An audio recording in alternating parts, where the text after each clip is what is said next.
মাধ্যমিকের গণ্ডি পেরোনের আগেই স্বপ্ন দেখেন হয় ক্রিকেটার হবেন, না হলে অঢেল টাকার মালিক হবেন তিনি। খেলার মাঠ বা সাধারণ জীবন কোনোটি টানেনি তাকে। চোখ ছিল শুধু চট্টগ্রামের আন্ডারওয়ার্ল্ডের রাজত্বে। অল্প বয়সেই পা বাড়ান অন্ধকারের গলিতে, আর অল্প সময়ের ব্যবধানেই বন্দরনগরীর অপরাধ জগতে হয়ে ওঠেন এক মূর্তিমান আতঙ্ক।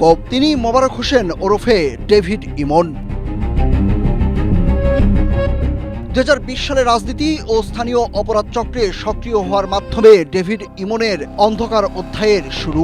ইমন চট্টগ্রামের ফটিকছড়ি উপজেলার কাঞ্চননগর এলাকার বাসিন্দা। দুই ভাই ও দুই বোনের মধ্যে তিনি সবার বড়। তার বাবা মোহাম্মদ মুসা ওমান প্রবাসী ছিলেন। সেই সুবাদে মাঝে কিছুদিন ওমানে কাটালেও ফিরে এসে আরও বিপজ্জনক রূপ নেন ডেভিড ইমন।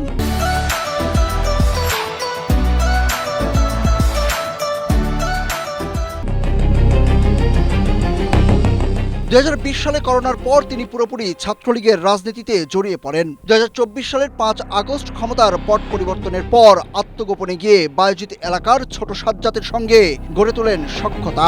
এরপর অক্সিজেন এলাকার ঝুট ব্যবসা দখলের রক্তক্ষয়ী সংঘর্ষে ইমনের বেপরোয়া ভূমিকা নজরে আসে বিদেশে পলাতক শীর্ষ সন্ত্রাসী বড় সাজ্জাদের। ব্যাস, এরপর বড় সাজ্জাদের ডান হাত হয়ে চট্টগ্রামের সেকেন্ড ইন কমান্ডের চেয়ার বাগিয়ে নেন ডেভিড ইমন।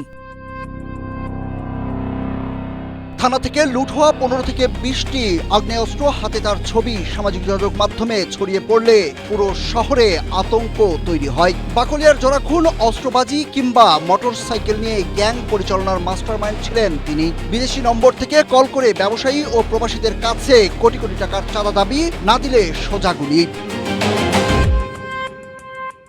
2025 সালে দস্যুতার মামলায় গ্রেপ্তার হলেও 22 দিনের মাথায় জামিনে বেরিয়ে আরও দুর্ধর্ষ হয়ে ওঠেন David Emon.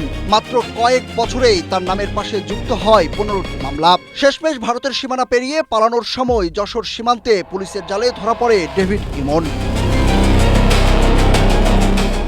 Suraj Ahmed, Asia post.